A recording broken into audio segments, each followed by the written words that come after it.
Ninguém está preparado já do ponto de partida para sê-lo. É preciso, para ser um empreendedor, estar preparado. Não é todo mundo que tem disposição para fazê-lo. Há pessoas que desejam uma outra rota e elas procuram essa rota. No entanto, hoje o empreendedorismo ele é muito importante porque a gente alterou o modo da nossa economia também. A gente tem um novo mundo de negócios, de modos de presença, né, de oferimento de rendimento. Portanto, empreender hoje é algo que, inclusive, eleva a capacidade econômica, né, de uma sociedade. É que algumas pessoas entendem, né, o empreendedorismo como sendo a resposta para uma pergunta que é muito perigosa, que é aquela que você levantou quando falou, né, o que é que eu quero fazer e onde eu quero chegar. Essa é uma pergunta prévia. Mas tem um outro polo. Pessoas acham que o empreendedorismo responde para ele a questão de eu quero fazer só o que eu gosto. E por isso eu vou procurar só o que eu gosto. Eu costumo dizer que, claro que eu quero fazer só o que eu gosto. Só um imbecil gostaria de fazer o que não gosta. Mas para fazer o que se gosta, é preciso fazer várias vezes coisas que não se gosta. Um atleta necessita de treinamento, necessita de restrição alimentar, necessita de excesso alimentar em algumas coisas. Uma pessoa que escreve, como é também o meu caso, é claro que é gostoso escrever, eu gosto de fazê-lo, mas ter de fazê-lo, refazê-lo, reinventá-lo, voltar, rever. Nessa hora, empreender como resposta a uma angústia, né, de imaginar que vou fazer só o que eu gosto, não é um bom caminho. Empreender porque você quer criar, você quer elevar, você quer ter autonomia naquilo que faz.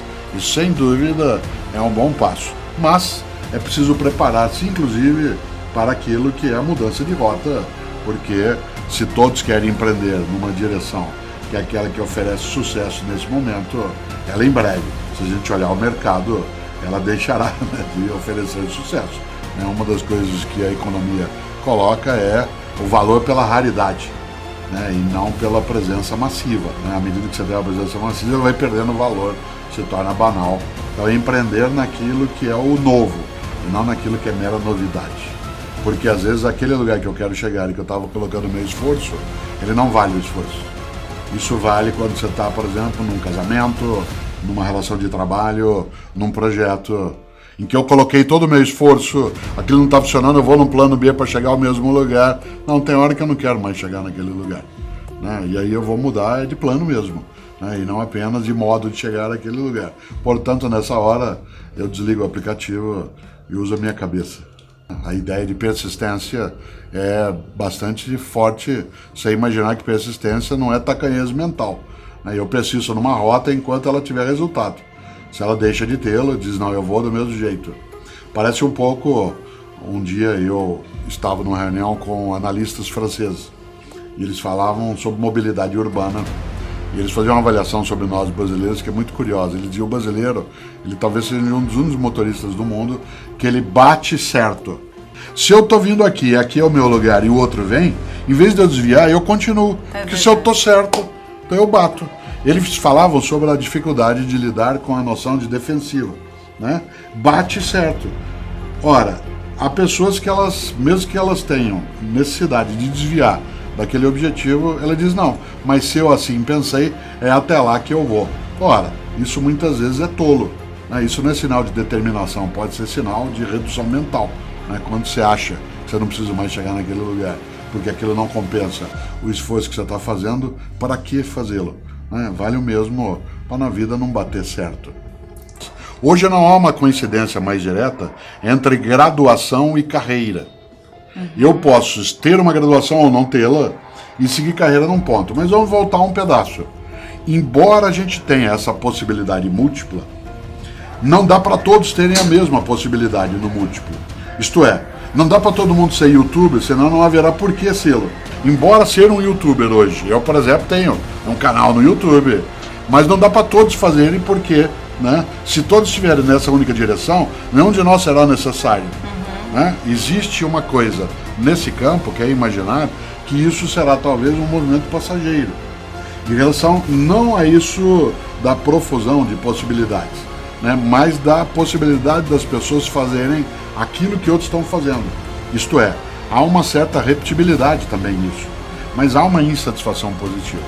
Todas as vezes que você está completamente satisfeito, você relaxa, distrai, acomoda, né, dorme, cochila. Né? Nesse sentido, A insatisfação positiva é aquela que ela te move para mais e melhor.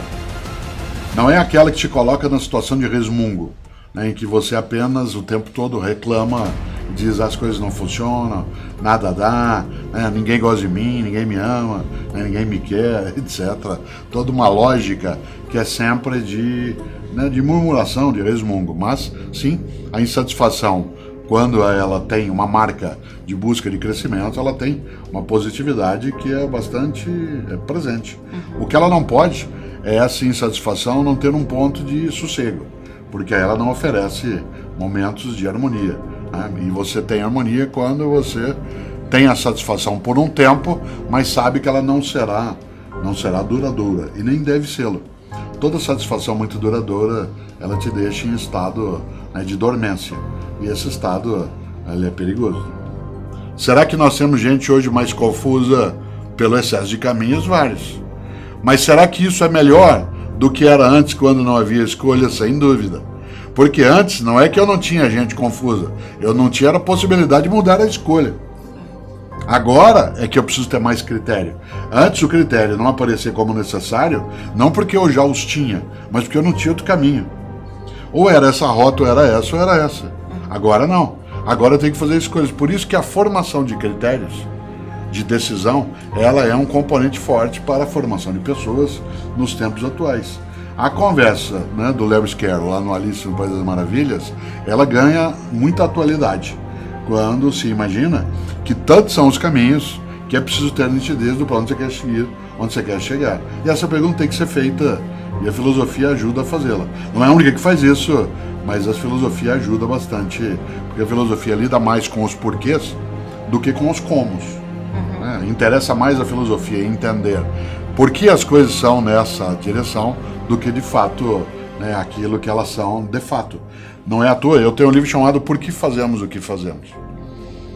Por que fazemos o que fazemos? Porque aí a questão é não ficar o tempo todo pensando por que se faz o que se faz em vez de fazer. Mas não deixar de pensar por que se faz o que se faz em vez de apenas ficar fazendo.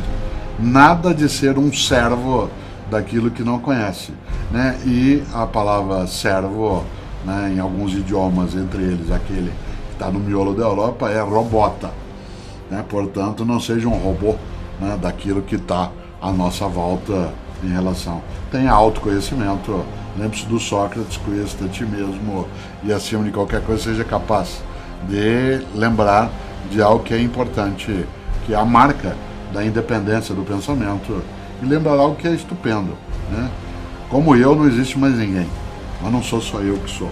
Há outros, eu sou único, mas não sou exclusivo. Não há ninguém no universo como eu, mas eu não estou sozinho no universo. Por isso, o lado mais forte é pensar nessa possibilidade de fazer as pontes da vida e entre elas entender o mundo da tecnologia como sendo um mundo cuja prioridade terá de ser a aproximação e não a exclusão.